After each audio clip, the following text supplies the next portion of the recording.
Today we are going to discuss the topic of should our political leaders take their domestic rivalries abroad. Vinod sir, we have seen Rahul Gandhi criticizing Prime Minister and some of its policies when he interacted with intelligentsia and people at Hamburg. Before that, we have frequently seen Prime Minister Narendra Modi using his interactions with NRIs to slam the UPA government and its policies. Do you think it's a healthy trend? No, it isn't. I think there's enough space available in India, enough opportunity available in India at home to take on each other. Domestic rivalries should not be taken abroad. And there have been n number of instances where prime ministers in the past have dissuaded themselves from doing so. I can't recall a single instance of any prime minister since Indira Gandhi taking domestic rivalries abroad. Not one prime minister. Yes, of course, there have been differences on foreign policy, there have been differences on other policy, but those differences have been sorted out, debated within the country. Correct. But never before, in my memory at least, have prime ministers or prominent leaders of the opposition gone and engaged in a kind of, what should I say, a slugfest, a wordy slugfest of the kind that we are witnessing now. It doesn't present our country's image in a very positive light abroad. It doesn't show our democracy is very matured. It doesn't show our leadership as very matured. What is it about telling diaspora that we are good and you are bad and the others were bad? What is it about telling diaspora that certain organizations back home were comparable with certain organizations which were feared across the world? It doesn't help. You have to debate this at home. You have that liberty to do it, but never do it abroad, because it is something which is self-defeating for the country. What do you think is maybe the reason behind this? We are seeing this much intensified debate, and which is even going to the foreign shore. Is it because the political battle between the BJP, which wants to win every election against the Congress, which is now looks rejuvenated under the leadership of Rahul Gandhi? Is it the reason that they are intensifying battle, and now it's a no-hold-bar attack against each other?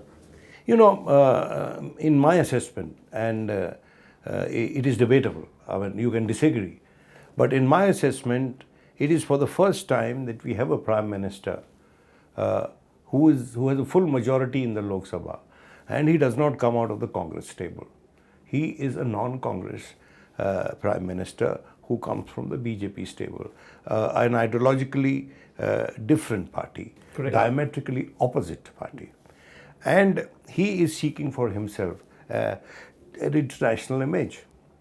At the same time, perhaps he is seeking to mobilize the diaspora to create that image for himself.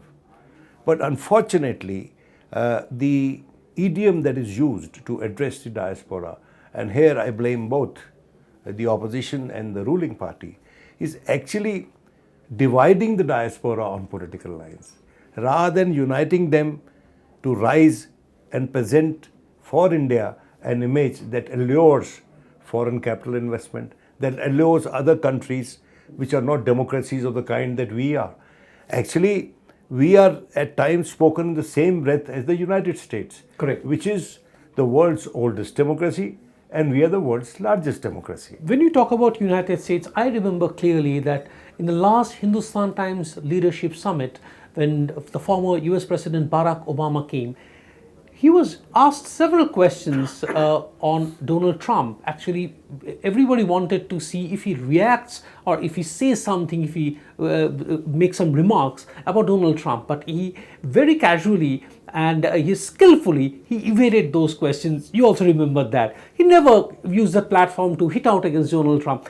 Was that, do you think that our leaders should have learned something from him or something from this etiquette in politics?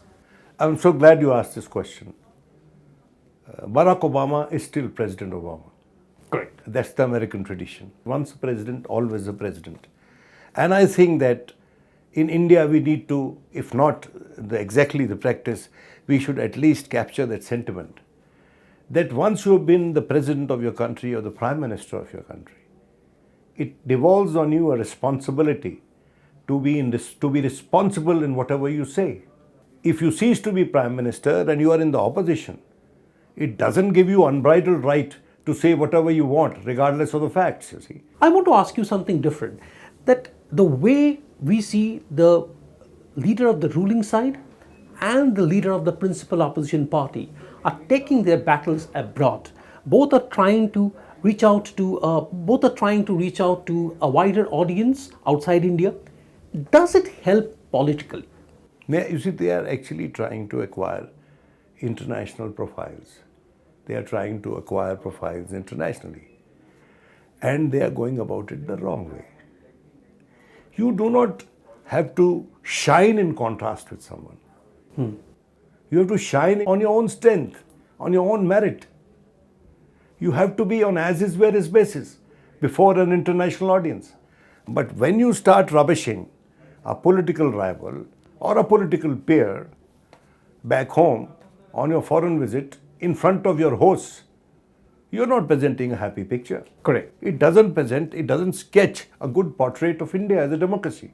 And a democracy of long standing, barring one interruption, which was during emergency. There has been smooth transition of power in India since 1947. And that is a matter of great pride. In fact, in one of the ASEAN country meetings, Mr. Narasimha Rao, when he was under pressure to emulate the example of the Asian tigers in terms of opening up the economy, he told his audience, he says, please appreciate one thing, that whatever India has achieved, it has achieved it as a democracy. So I think that this whole business of taking your fights, political fights to foreign soils in order to build an image, in order to win over the diaspora, because diaspora these days contributes massively to party fundings as well. Absolutely. Because many Indians have, really acquitted themselves very well abroad, and they are millionaires and billionaires, and they are in a position to help political parties. But at the end of the day, politics is not about money. Politics is not about power. Politics is about how posterity shall remember you. Thank you very much.